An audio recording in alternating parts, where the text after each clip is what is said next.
DSC postpone చేయాలని, కనీసం 3 నెలల టైం ఇవ్వాలని ప్రభుత్వాన్ని ఎన్ని విధాలుగా వేడుకొన్నా, విద్యార్థులు రోడ్లపై నెక్కినా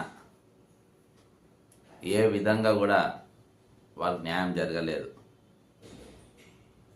3 నెలల్లో మేము ప్రిపేర్ కాలేమో, మాకు సమయం పడుతుంది, కనీసం రివిజన్ కూడా చేర్చుకోలేమన్నా కానీ ఇవ్వలేదు. మినిమం 3 నెలలన్నా మాకు ఇవ్వాలి అని అంటే ఇవ్వలేదు.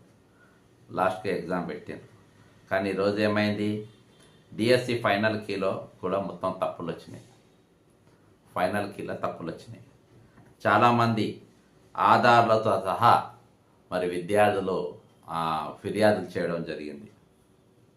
సరే, ఇవాళ రీచెక్ చేస్తామని చెప్పారు.